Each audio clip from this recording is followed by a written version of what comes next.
Magandang hapon sa inyong lahat. Kami ang fifth group. Narito kami ngayon upang magbahagi tungkol sa aming mga personalidad. Sa pamamagitan ng pag-uusap.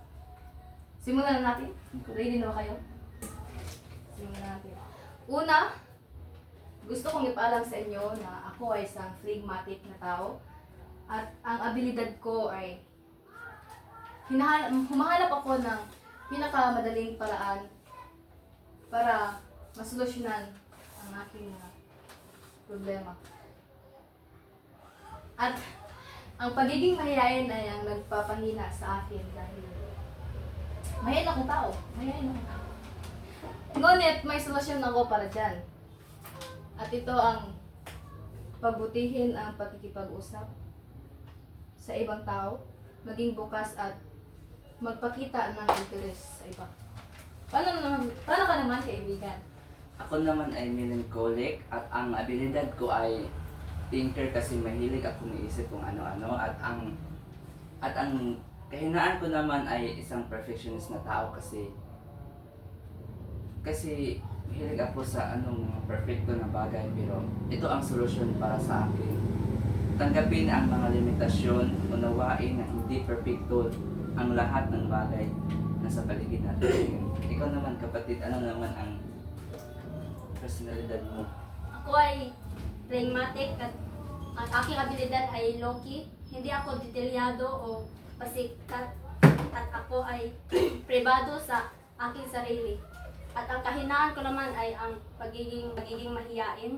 At ang solusyon ko nito ay ang mag-practice, makipag-usap sa kaibigan, pamilya o mga bagong tao. Ikaw naman kaibigan, ano ang... Ako ay isang sanguine at ang lakas ko ay talkative. Ang pagiging talkative ko ay ang nagpapalakas sa akin upang maiwasan ko rin na hindi maging mahiyain. At ang weakness ko naman ay ako ay good starter but bad finisher. Una ay kikilalanin ko ang aking lakas. Pangalawa ay magpatuloy sa pag-aaral at pagbubutihin ko ito. Ang huli ay magbigay ng pagpapatawad sa sarili upang ako ay hindi masyadong mahigpit sa aking sarili. Ikaw naman kaibigan? Ako po ay isang phlegmatic. So ang lakas ko ay avoid complex kasi hindi po ako hilig sa gulo at mag-iwas ako sa mga gulong mga tao. So ang mahinas po sa akin ay easily abused by others. Ito po ay madali ra ko ma-down and ang akong solution is maingat na itinakda ng aking mga hanggaan na ipagtangol ng aking sarili laban sa posibleng pag-abuso ng iba. Yun lang ang aming may babahagi tungkol sa aming mga personalidad.